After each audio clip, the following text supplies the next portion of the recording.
अस्सलाम वालेकुम। Lecture number है हमारा 41, करेक्टनेस ऑफ बेलमैन फोर्ड। ये एल्गोरिदम हम पीछे पढ़ चुके हैं। ये थीटा वी ई टाइम लेता है। एक लिहाज से हम कह सकते हैं कि डाइजेस्टर एल्गोरिदम इससे बेहतर है, क्योंकि वो जो है theta E log V time लेता है। लेकिन ये बात गौर तलब है कि इसमें लिमिटेशन नहीं, यानी कि नेगेटिव एज इसमें आ सकते हैं। कुछ एप्लीकेशंस होती हैं जिनमें नेगेटिव वैल्यूज इस्तेमाल की जाती हैं, तो उनमें जो है ये एल्गोरिदम इस्तेमाल होता है। डाइजेस्टर एल्गोरिदम को हम इस्तेमाल नहीं कर सकते वहाँ पे। ये एल्गोरिदम जो है राउटर में ज़्यादा इस्तेमाल होता है, ख़ास तौर पर जब राउटिंग टेबल बनाने हो तो वहाँ ये एल्गोरिदम जो है बेलमैन इस्तेमाल होता है। करेक्टनेस के हवाले से जो है ना, देखा जाता है कि क्या ये रिज़ल्ट सही देता है और ऑप्टिमल देता है। इसकी खातिर जो है हम मैथमेटिकली प्रूफ देने पड़ते हैं। जैसे कि हमने जो एल्गोरिदम बनाया, लूप चलाई हैं, तो वो लूप जो है हमें बताएंगी कि हमें इतने वर्टिसेस गुजर के जाना पड़ेगा और तमाम जो है हमें शॉर्टेस्ट पाथ मिलेंगे। आपने वो किया मैथमेटिकली एक्सप्रेशन देनी पड़ती हैं जिनमें हम बताना पड़ता है। जैसे ही वो सोल्व करता है, किसी बंदे को हमने कन्वेंस करना हो तो वो उनको सोल्व करता है, तो उसको पता चल जाता है कि वाकई ही ये शॉर्टेस्ट पाथ है। तो वो अब उसने बोला है यहाँ पे आपके पास ऐसे कुछ शॉर्टेस्ट वर्टिक्स जो हैं, बाकी जितने भी उन तक जाना है, तो आप क्या करोगे, V0 वर्टिस से स्टार्ट होगे सोर्स से, और जितने भी वर्टिस होंगे V के, ये डिस्टेंस है, जितने भी होंगे टोटल, उन तक जाने के लिए जो आपको शॉर्टेस्ट पाथ होंगे वो तमाम के तमाम आपको मिल जाएंगे। लेकिन इसमें यह है कि आप जो एक दफ़ा विज़िट कर लोगे वर्टिक्स, उस पर दोबारा नहीं आओगे। यानी कि बार बार आप एक वर्टिक्स पे नहीं आओगे कि उसको दोबारा जाके रीसेट करूँ, आपको एक दफ़ा ही उसको रिलैक्स करना पड़ेगा। फिर उसने बोला है जो के की वैल्यू हमें मिलेगी वो स्मॉल होगी या बराबर होगी V-1 के। ये जो V है ये हमारे टोटल वर्टिक्स हैं, वो -1 होंगे, तो हमारे पास जो वैल्यू आएगी वो बड़ी होगी के से। तो इस तरह जो है हमें शॉर्टेस्ट पाथ मिलेंगे जो कि डेल्टा एस वी तक जाने के लिए होगा, जो कि हमें 10 से 6 मिला था। तो याद है आपको, जैसे ही डेल्टा आएगा इसका मतलब यही है कि वो जो पाथ होगा वो मिनिमम शॉर्ट पाथ होगा। तो इस चीज़ को हमने याद रखना है। उसके बाद देखें कि ये वही एक्सप्रेशन है, उसने कहा है कि डेल्टा एस से वी तक आए तो हमें वो 6 वैल्यू कैसे मिली, कि पहले तो वो 4 थी, यू तक जैसे ही आए वो 4 थी, उसमें प्लस किया वी से यू वाली वैल्यू जो पीछे ग्राफ किया था वो 2 थी, जैसे हमने 4 + 2 किया तो वो इक्वल हुई 6 के। तो ये जो था हमारा शॉर्ट पाथ था। तो ये देखिए ये हमारी लूप चली जिसने हमें जो है DV जो है 10 वैल्यू दी थी, और एक दी थी 6, जो कि 6 वाली थी वो छोटी थी इस डिस्कवर वैल्यू से जो पहले डिस्कवर की थी। तो इस तरह हमने ये जो है प्रूफ दिया। ये भी प्रूफ यही है कि यहाँ पे जो थी D10 थी, VI की जगह हमने 10 लिख दी, जो कि छोटी थी और बराबर थी 6 के। जैसे ये आई लिमिटेशन हम वो प्रूफ दिया हमने, तो अब हमने आगे सॉल्व किया कि जो 4 वैल्यू थी उसमें +2 किया तो हमारे पास आई टोटल 6। अब जो टोटल 6 है वो बड़ी हो बराबर हो DV यानी कि 10 से, तो ये तो कंडीशन होगी फॉल। तो हम क्या करेंगे, D जो 10 वाली वैल्यू होगी उसको छोड़ेंगे और जो शॉर्टेस्ट पाथ वाली वैल्यू होगी ना उसको चुन लेंगे।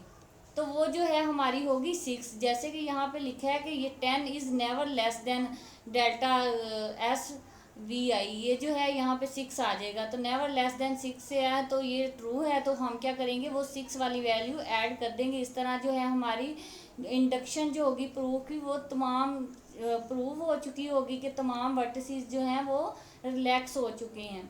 डिजिकास्टा एल्गोरिदम और बेलमैन एल्गोरिदम ये जो हैं सिंगल सोर्स शॉर्टेस्ट पाथ ढूंढने के लिए ज़्यादा टाइम कंज्यूम करते हैं, जबकि हमने all pair shortest path UV के पेयर बना के शॉर्ट पाथ ढूंढेंगे। इसके लिए हमारे पास एक एल्गोरिदम है जो ज़्यादा बेहतर है, तो वो है हमारा फ्लोइड वार्शल एल्गोरिदम। इसमें हम क्या करेंगे, ये जो एल्गोरिदम है ये बेस्ड है डायनामिक प्रोग्रामिंग पे। अब हमें डायनामिक प्रोग्रामिंग की एक और मिसाल करने का मौका मिला है। इसमें हम क्या करेंगे, तमाम शॉर्टेस्ट पाथ को कंप्यूट कर लेंगे, यानी कि यू से वी तक हमने जाना है तो उनमें जो तमाम शॉर्टेस्ट पाथ होंगे उनको कंप्यूट करेंगे। जो मिनिमम शॉर्ट पाथ होगा या मिनिमम कॉस्ट वाला होगा वो चुन लेंगे। तो इसमें भी उन्होंने वही कहा है कि आप क्या करते हो, आपके पास एक ग्राफ है उसमें वर्टिसेस हैं, एजेस हैं, डायरेक्टेड ग्राफ है। तो वो क्या करते हैं उनमें कि हम मिनिमम पाथ चुनने की कोशिश करते हैं। यहाँ पे उसने बोला है, ये हमारे पास आ गई है डेल्टा की एक डेफिनेशन, यानी कि हमने delta U V is the distance of the minimum cost path between U and V, यानी कि यू से वी तक जाने के लिए जो हमें मिनिमम कॉस्ट वाला मिलेगा रास्ता, वो हमारा होगा डेल्टा यू वी। डेल्टा इस चीज़ को ही शो करेगा कि पूरे तमाम वर्टिसेस में जो शॉर्ट पाथ होगा, मिनिमम शॉर्ट पाथ होगा, वो हमारा डेल्टा यू वी कहलाएगा। ये जो ग्राफ है इसमें नेगेटिव वैल्यू अलाउ है, लेकिन नेगेटिव साइकिल अलाउ नहीं। ये algorithm theta N cube algorithm है, Floyd Warshall algorithm dynamic programming पे डिपेंड करता है। इसको हम एडजेंसिटी मैट्रिक्स से रिप्रेजेंट करेंगे। जैसे कि हमने पहले देखा था कि एक टेबल बनाते थे, लिस्ट भी बनाई थी, लेकिन ये यहाँ पे जो है हम मैट्रिक्स को इस्तेमाल करेंगे, टेबल बनाएंगे। तो जो भी एक वर्टिस से दूसरे वर्टिस पे रास्ता जाता होगा मिनिमम, उसकी वैल्यू हम जो है टेबल में ऐड करते जाएंगे। तो आई जे वहाँ पे हमने पीछे किया है यू वी, और यहाँ पे हम इस्तेमाल करेंगे आई जे को।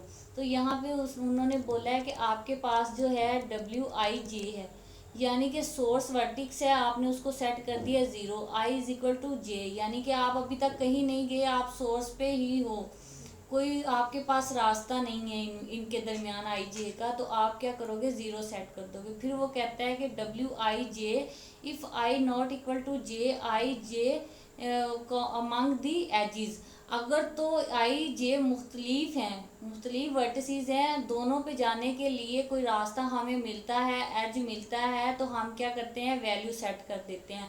अगर तो हमें दोनों जो हैं वो वहाँ पे जाने के लिए कोई रास्ता नहीं मिलता, तो हम क्या करेंगे, वहाँ पे इन्फिनिटी सेट कर देंगे कि अभी जो एज है ये इन्फिनिटी है, इस पे पहुँचने का कोई रास्ता नहीं है या कोई शॉर्ट पाथ नहीं है। तो ये डिस्कवर वैल्यू डी से रिप्रेजेंट करेंगे। डेल्टा आई जे ये जो है हमारे पास मिनिमम शॉर्टेस्ट पाथ वैल्यू आएगी इसमें।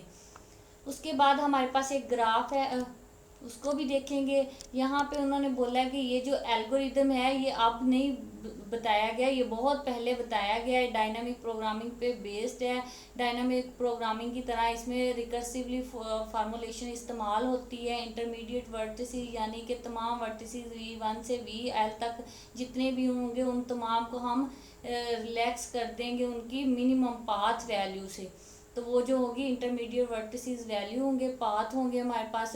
फिर उसने बोला है फार्मूलेशन कैसे होगी कि अगर आपको डायरेक्ट किसी शहर जाना है, लाहौर से कराची जाना है, तो आप क्या करोगे, do not you go through vertices के एट ऑल। आप क्या करोगे, एडिशनल शहर इस्तेमाल नहीं करोगे, यानी कि जैसे हमने किया था पीछे कि वी से एस से डायरेक्ट वी पे जा रहे थे, फिर यू से वी पे आ रहे थे। तो यू जो था हमारा एडिशनल पाथ था, हम क्या कर रहे थे, एस से यू पे आ रहे थे, यू से वी पे जा रहे थे। तो वो कहते हैं कि अगर आप डायरेक्ट जाओ आई से जे, ये तरीका हो सकता है, या आप क्या करोगे, एडिशनल को इस्तेमाल करो, यानी कि एस से वी पे यू पे जाओ, यू से वी पे जाओ, तो वो हमारा हो जाएगा एडिशनल। तो जो शॉर्ट पाथ मिलता है हम उसको चुनेंगे। ये ग्राफ है, इसमें set of vertices I to k-1 है।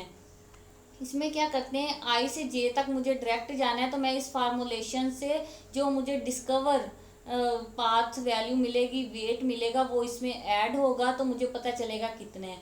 तो फिर अगर मुझे एडिशनल इस्तेमाल करना है के शहर, तो मैं क्या करूँगी, पहले आई से के जो वेट होगा पाथ का वो कंप्यूट करूँगी, फिर के से जे का जो पाथ वैल्यू होगी, वेट होगा, वो कंप्यूट करूँगी और दोनों को प्लस करूँगी। अगर तो वो मिनिमम होगी इससे आई से जे तक जाने वाले पास से, तो मैं उसको चुनूंगी एडिशनल को। अगर तो आई से जे से ज़्यादा होगी के वाली वैल्यू, तो मैं क्या करूँगी, मैं डायरेक्ट ही इसको चुनूंगी आई से जे तक जाने के लिए। बाकी तमाम चीज़ें वही हैं कि एडिशनल को इस्तेमाल करते हैं या नहीं करते, तो वो तमाम चीज़ें ये हमने नहीं करनी।